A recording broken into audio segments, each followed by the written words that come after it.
Merhaba arkadaşlar, Papatya Örgü Dünyası YouTube kanalıma hoş geldiniz. Bugün yine çok güzel bir motif modeliyle karşınızdayım. Gördüğünüz gibi çok şık, çok güzel. Yine bundan önceki yayınladığım gibi ister tek seferde örebileceğiniz, isterseniz de motif örebileceğiniz çok hoş ve şık bir model. Eminim ki daha önce yine bu modeli görmediniz. Ben görmez hemen sizlerle paylaşmak istedim. Normalde bugün motif yayınlamayacaktım.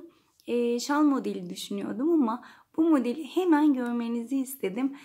Çünkü gerçekten çok hoş görünüyor. Hemen arkasını da göstermek istiyorum. Arkası da gayet düzgün. Arkadaşlar bu modelle neler yapabiliriz derseniz çok güzel bebek battaniyeleri, yatak örtüleri, kırlentler, şallar, pançolar yapabilirsiniz. Şöyle hemen büyüğünü göstermek istiyorum. Büyüğü de aynı şekilde istediğiniz kadar, istediğiniz ebata kadar büyütebilirsiniz. Battaniyeler, 2 kişilik yatak örtüleri, bebek battaniyeleri yapabilirsiniz. Dediğim gibi çok amaçlı kullanılabilen çok hoş bir model. Hemen tığımı göstermek istiyorum. Tığım yine her zaman kullandığım gibi 2 numara ve 1.75 milimlik tığım var. İplerim Alize koton ipleri ama siz istediğiniz ipleri kullanabilirsiniz diyorum ve hemen başlıyoruz. Arkadaşlar öncelikle ortadan başlıyorum ve sihirli halkayla başlıyorum. İpimi şöyle halka haline getiriyorum. İpimin birleştiği yerden tutuyorum. Şöyle eliniz rahat bir şekilde tutalım. Tığımı içinden geçirip 3 tane zincir çekiyorum. Şimdi 4 tane köşe yaparak başlayacağız. Öncelikle 2 tane ikili trabzan yapıyorum. Çektiğim zincirle birlikte 3 tane ikili trabzanım oldu. Araya 2 zincir çekiyorum. Tekrar halkamın içine batırıp toplamda 3 tane ikili trabzan yapıyorum.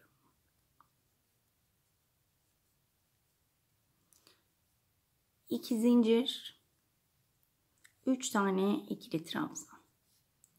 Gruplar halinde 3'er trabzanımızı 4 grup yapacağız arkadaşlar. 3. grubumuzu yaptık. 2 zincir çekiyorum. Tekrar 3 tane ikili trabzan daha yapıyorum. Renk kombinasyonunuzu kendiniz ayarlayabilirsiniz. Renklerin hiç önemi yok. Bakın 1, 2, 3, 4 tane grubum oluştu. Bir zincir çekiyorum burada ve aynı iple devam edeceğim için başını doladım. İlk çektiğim zincirin tam tepe noktasına batırıyorum. 3 ilmeği aynı anda kapatıyorum. Yine bakın köşemin ortasına gelmiş oldum. Şöyle sihirli halkamın ipinden tutup çektim. Ortayı iyice küçülttüm. 1, 2, 3 zincir çekiyorum. Başını doluyorum. Ve tam 2 zincir çektim. Boşluğun içine 2 tane ikili trabzan yaptım. Çektiğim zincirle beraber 3 tane oldu. Burada başını doluyorum. Bakın 3 tane trabzanımız var. İlk trabzanın tepesine şöyle 1, 2, 3. trabzanın tepesi şöyle köşeye kaçıyor. Ona dikkat edin. Hatta buraya batamazsanız şöyle yine bir trabzan yerine araya da batabilirsiniz. Çünkü o trabzanın tepesini maalesef bulamayabilirsiniz. Orası zincir bölümü olduğu için. Bakın şöyle ilk trabzanın tepesini yapmış olduk. Bir zincir çekiyorum. Başını doluyorum. 2. trabzanı atlıyorum. 3. trabzanın tepesine ikili trabzan yaptım. Daha sonra köşeme geliyorum. 3 tane ikili trabzan yapıyorum. Araya 2 zincir. Tekrar aynı yere batırıp 3 tane ikili trabzan yaparak köşemi tamamlıyorum. Bakın şurada göstereyim. Başını doladım. Hemen ilk trabzanın tepesine batırdım. Araya bir zincir çektim. başını doladım. Hemen önümdeki trabzanın değil, yani bir trabzan atlıyorum. Üçüncü trabzanın tepesine batırdım. İkili trabzan. Başını doladım ve köşemi yapıyorum. Bu şekilde arkadaşlar sıra sonuna kadar devam edelim. Evet arkadaşlar, sıramın sonuna geldim. İlk yaptığımız köşemizde yarım trabzanımız vardı. Şimdi onu tamamlamak için ilk battığım köşeye tekrar batıp 1, 2, 3 tane ikili trabzanımı yaptım. Yine aynı renk bu iple devam edeceğim için bir zincir çekiyorum. Başını doluyorum. İlk çektiğim zincirin tepe noktasına battım. 3 ilmeği aynı anda topladım. 1, 2, 3 zincir çektim. Yine buraya yarım köşe yapıyorum. Çektiğim zincirle birlikte 3 tane ikili trabzan yapıyorum. Daha sonra yine bakın 1, 2, 3, 4 tane trabzanım var. Ama ben 3'üne batacağım tekrar. İlk trabzanıma batırıyorum. Tepesine. 1, ikinci trabzana batırıyorum.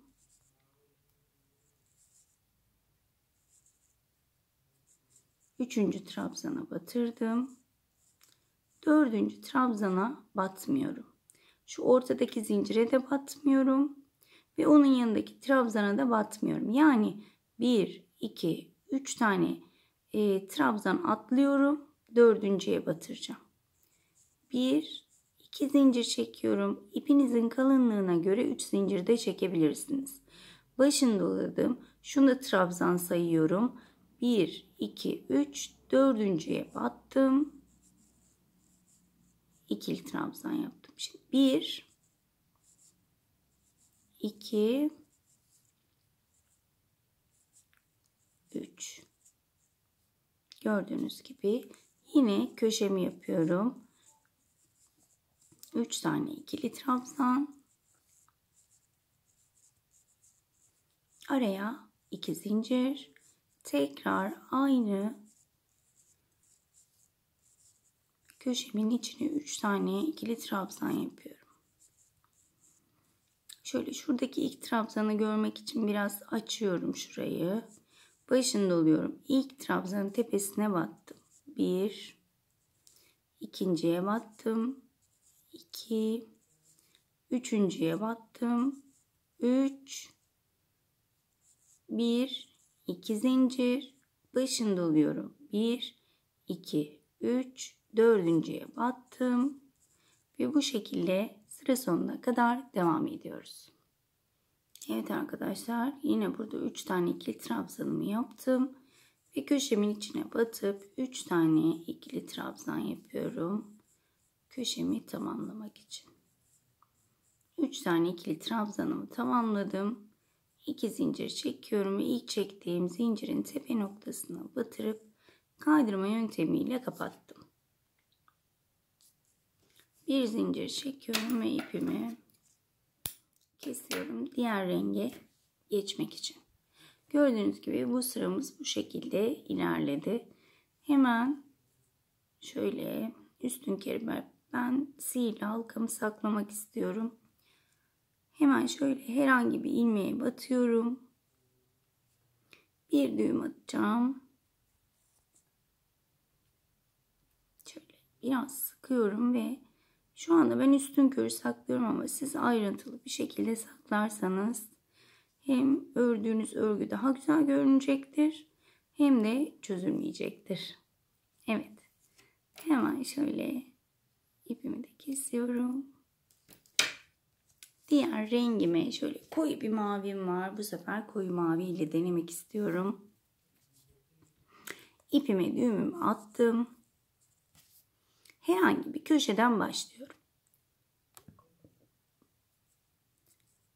Şimdi arkadaşlar 2 sıra trabzan bölümüyle devam ediliyor bu modeli. Bir sırada sık iğne. Şimdi sık iğne bölümündeyiz.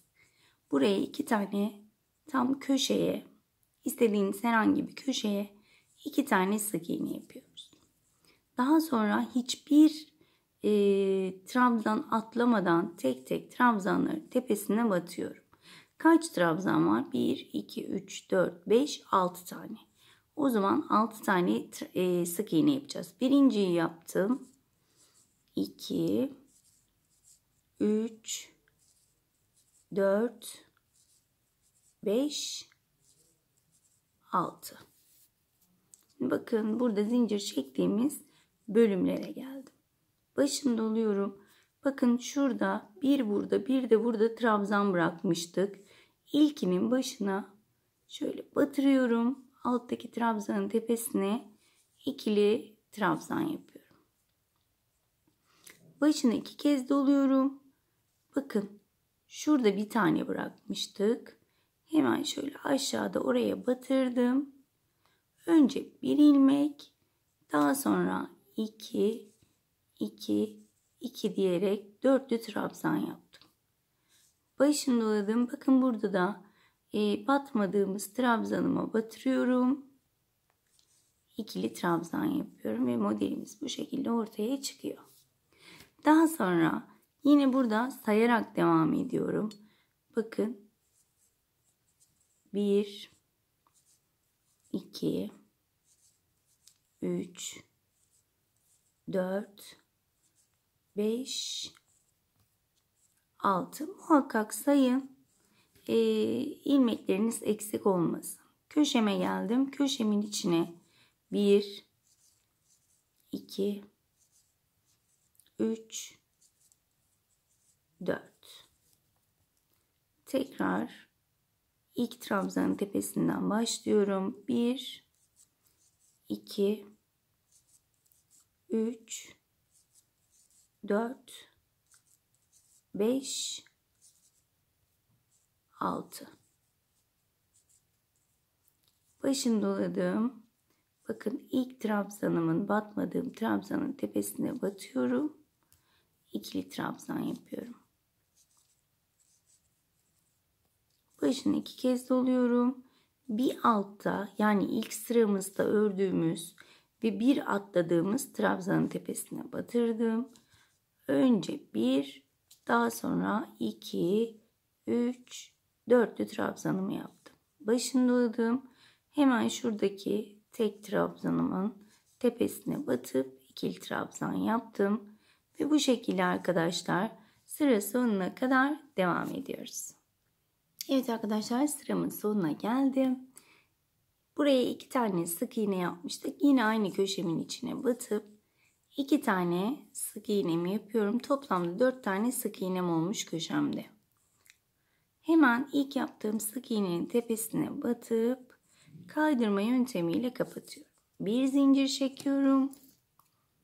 İpimi kesiyorum. Şöyle hemen modeli göstermek istiyorum. Modelimiz ortaya çıktı. İsterseniz bunun gibi yapabilirsiniz. Her trabzanı aynı renk yapmak isterseniz yapabilirsiniz. Ya da bunun gibi trabzanları değişik renkte de yapabilirsiniz. O sizin zevkinize bağlı. Şimdi ben her trabzanı da değişik renkte yapmak istiyorum. Şöyle sütlü kahverengi bir ipim var. Hemen onu kullanacağım. Şöyle bakın, herhangi bir köşemden yine başlayacağım. Şöyle bakıyorum.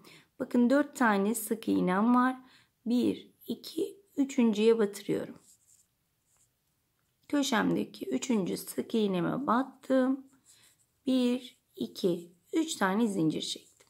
Başını doladım. Hemen yanındaki sık iğneyi batırıyorum. Trabzan yapıyorum. İkili trabzan. Hemen onun yanındakine battım. 3, 4, 5. Şurada tekrar bir bakmak istiyorum ben. 1, 2, 3, 4, 5 tane. Evet. 5 tane ikili trabzanımı yaptım. Burada yine bir zincir çekiyorum. Başını doluyorum. Bakın bir tane atlayıp ikinci trabzanın tepesine batırıp ikili trabzan yapıyorum. Yine sayıyorum. 1, 2 3 4 5 6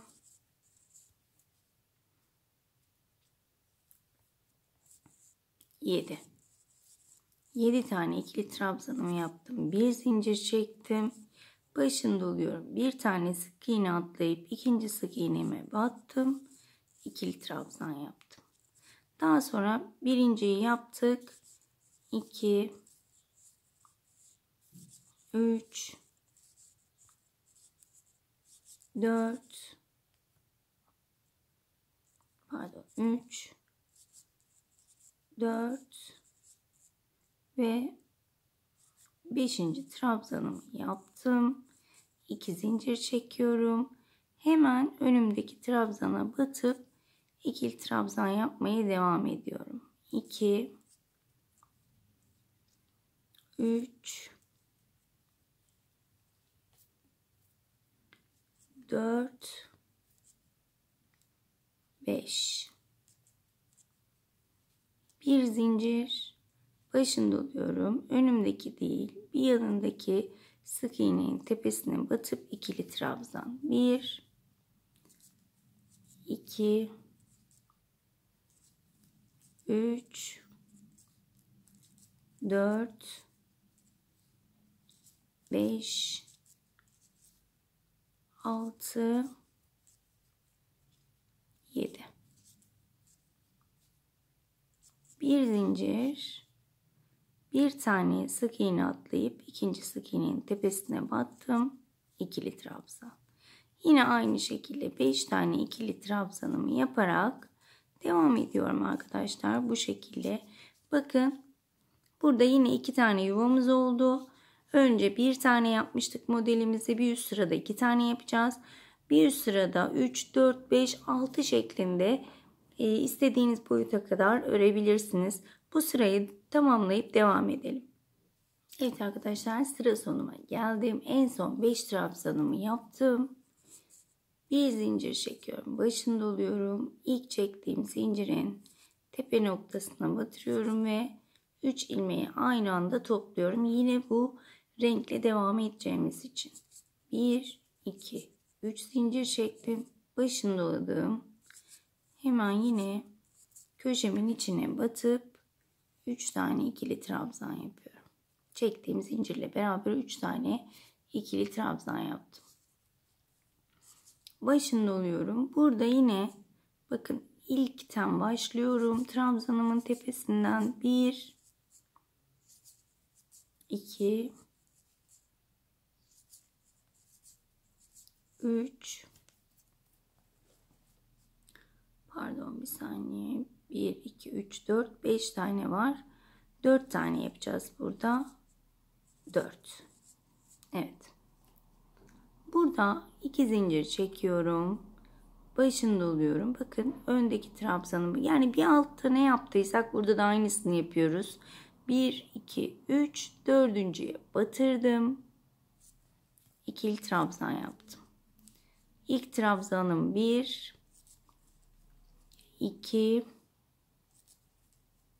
3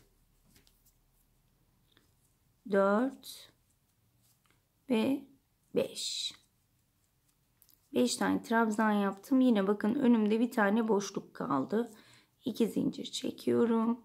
Başını doluyorum. 1. Şurayı da trabzan olarak sayıyorum. 1 2 3 dördüncüye batırdım. İkili trabzan. 2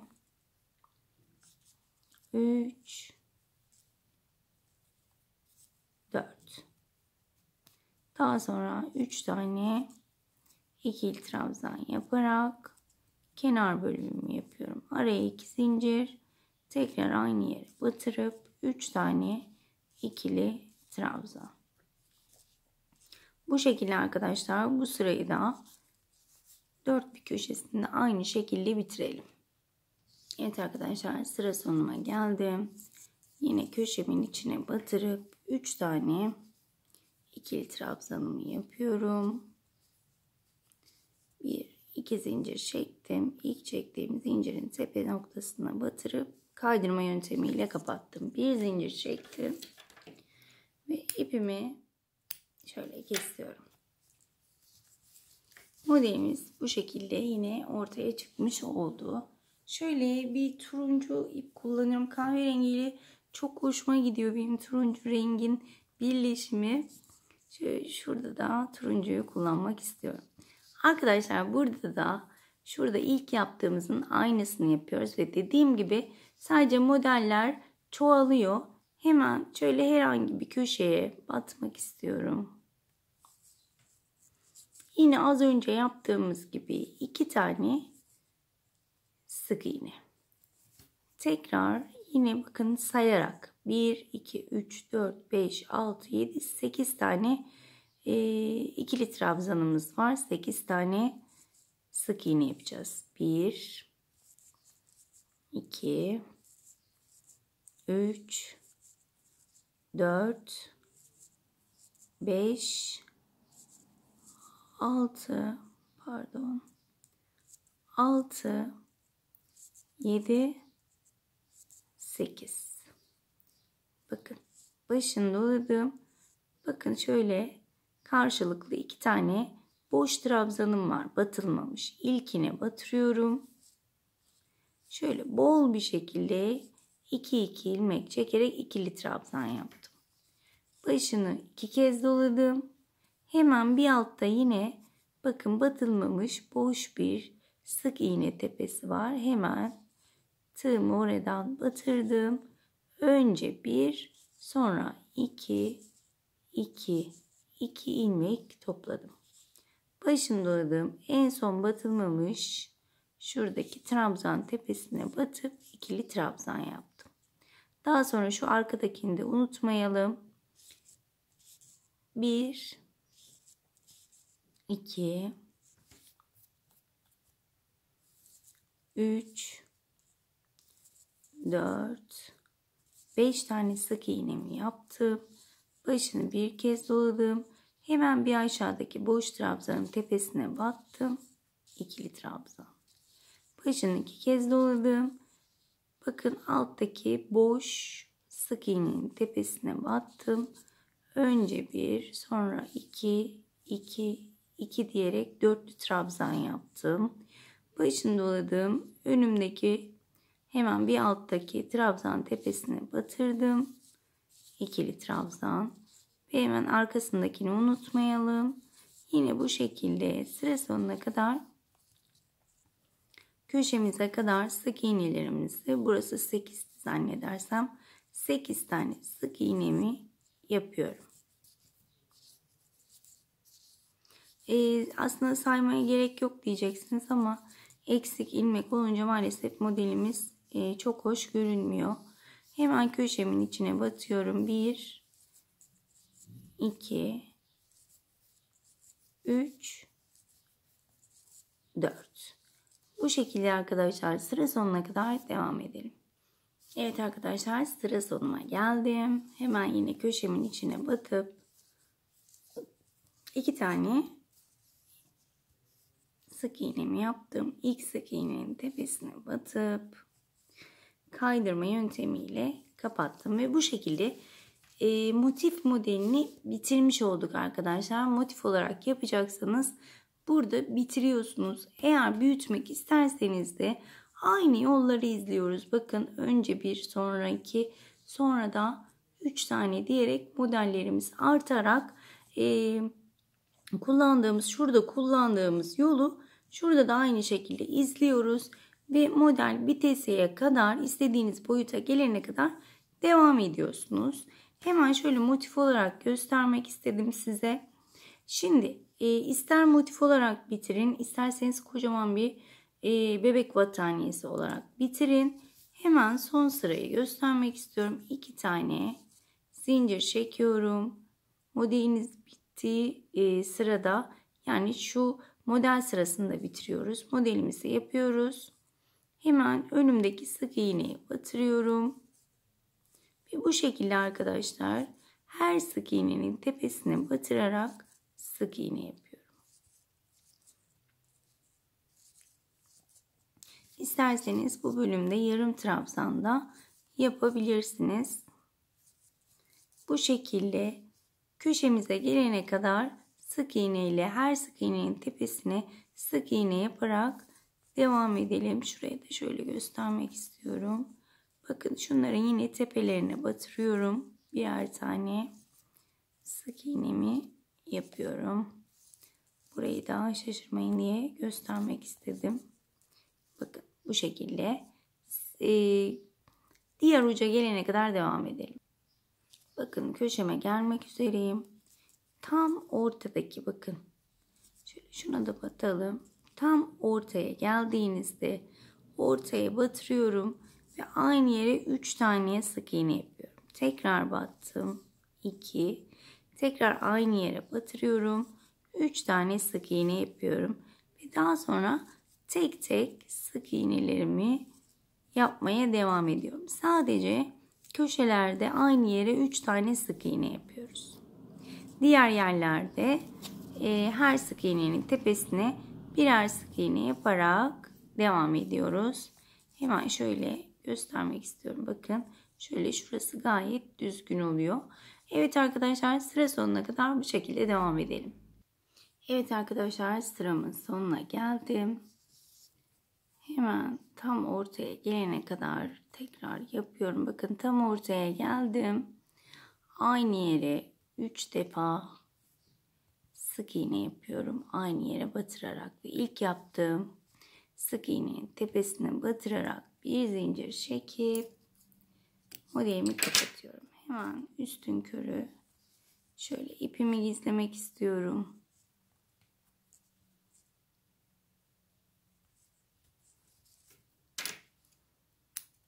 Evet, modelimiz bu şekilde hazır.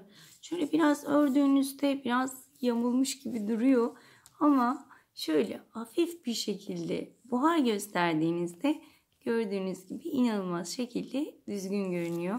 Koton bir yapı olduğu için maalesef şöyle örülünce çekilme oluyor. Şöyle terse yatırıyoruz. Hafif bir buhar gösteriyoruz ve elimizde düzeltiyoruz. Hepsi bu kadar. Sakın ütüyü sürmeyin. Sadece buharını gösterin. Daha sonra da elinizde düzeltin. Çok hoş ve düzgün duracaktır arkadaşlar. Şu anda birleştirmeyi göstermiyorum. Hemen yorum kısmına ya da açıklama kısmına diğer videolarını da koyacağım. Kaydırmalı birleştirme, motif birleştirme videosunu ekleyeceğim. Eğer birleştirmeyi seyretmek isteyen arkadaşlar hemen o videoya göz atabilirler.